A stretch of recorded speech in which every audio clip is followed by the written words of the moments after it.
I'm Zoe C, reporting for Kids First, and I'm so excited today. I'm here with Olivier Olivier Lelardoux. Okay. And hi, Olivier. How are you? I'm good, and you? Thanks for having me. Bonsoir. Well, to start off, I want to say congratulations for winning the Best Voice Acting Award at 2D and 3D Film Festival in Italy. You have quite an amazing career in entertainment. So what really drew you into making content for kids? I am delighted of this award. It is well deserved for the Italian talents working for the show. Italy is a very special place to me, so I'm very pleased. Regarding my background, it's a long story, but I can make it short.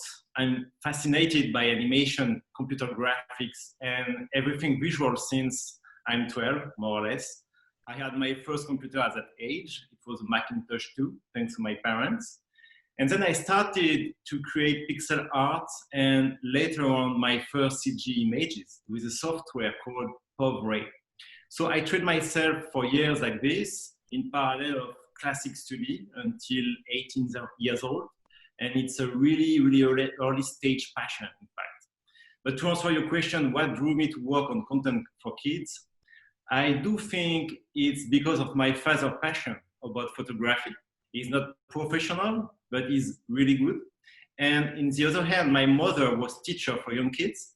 And after school, I spent hours in her classroom. So I grew up in that environment, mixing passion of images and passion of kids' education as a result. And I think it's my theory. It drew me to work on animated content for kids. That's so interesting. I've always been kind of in the film industry with my mom and stuff, so I guess that's why I'm here today as well. Well, Gigantosaurus is based off of Johnny Dewey's best-selling book, and I feel like little kids, they just love dinosaurs. So, and you've created a whole fantasy about them. How much research really goes into making these characters? And you actually try to incorporate real facts when you're writing the script and designing? Yeah, it's a very good question. First, yes, the series is adapted from Johnny's book. Johnny Doodle is incredibly talented and a very humble artist.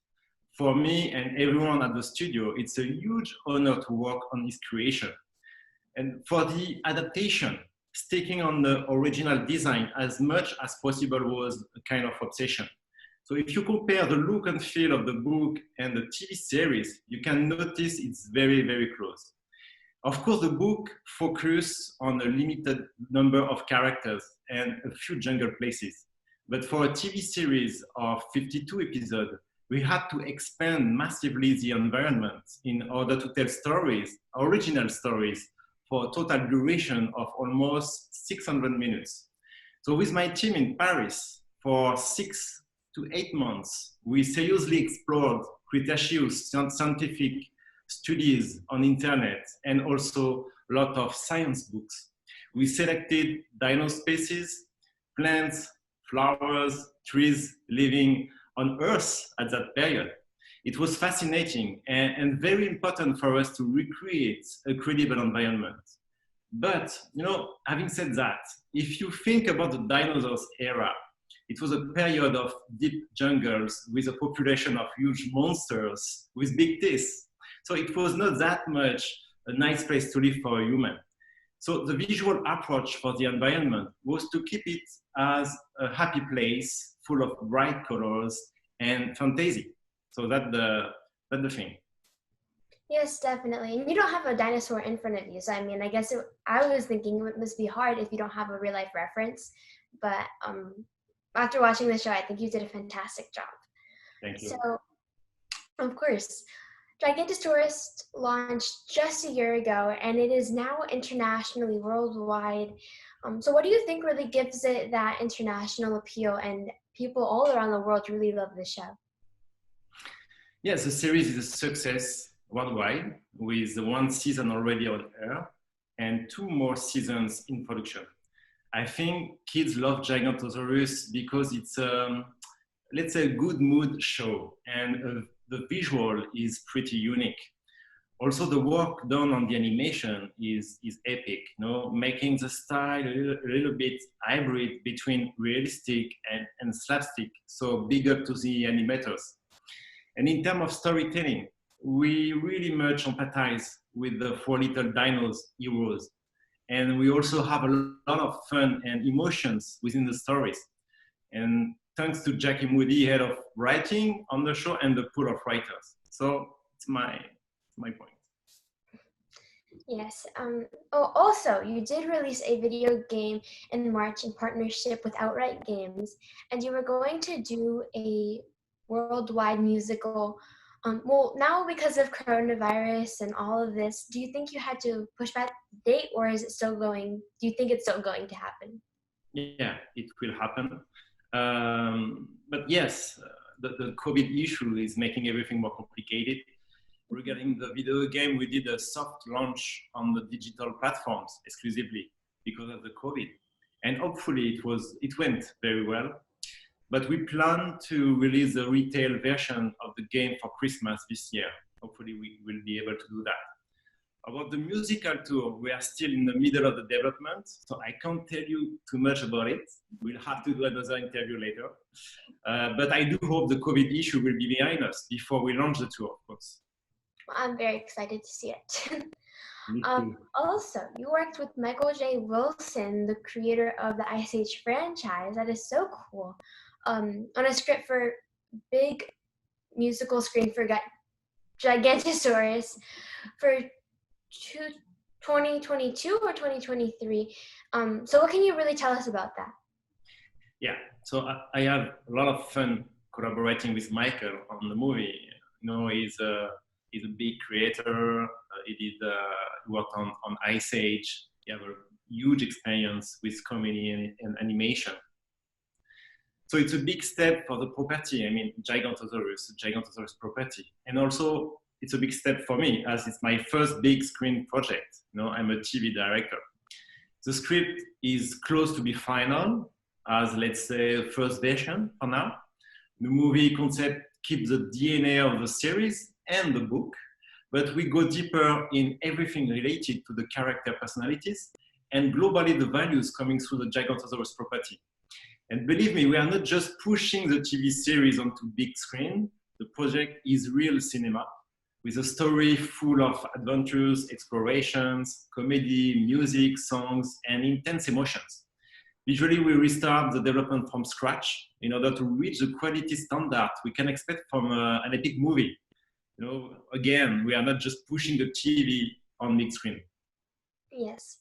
Okay, well, also, I'm so sorry, 1 second. Okay, no, I was just thinking, because as a kid growing up just watching cartoons, I know that some cartoon shows have some better values than others, if that makes any sense. So what do you think kids will really take away from watching Gigantosaurus? To me, the values of the show are very clear. Yeah. It is all about friendship, family, respect, curiosity, and let's say positive thinking. And I love the colors and everything of the show as well. I think it's really, I really enjoyed watching it.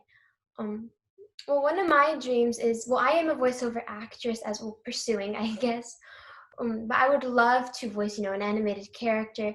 So what is your advice to young actors who would love to pursue a career in animation, like as a designer, a concept artist, or as well as a voiceover artist? First of all, having dreams is a good start. So it was my case. I was young. I do think everyone who has dreams very early in life have to follow their hearts and work hard. But also, whatever the position you are looking for in the industry, the team spirit is fundamental. Animation is all about teamwork. For instance, a director like me is nothing without a great team.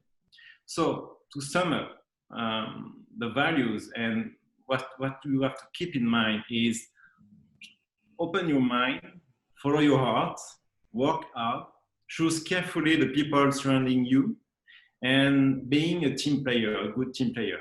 So it's a long path, it's a long journey, with up and down. But at the end of the day, you never really work. You are just living your passion. It is my case, and every morning I'm grateful. Last 5 years, we've seen a really variety of races, for example, Latinos. Do you think that this is a trend that is here to stay with all the more diversity now? I do not think it's a trend. For me, to me, it's a more deep evolution.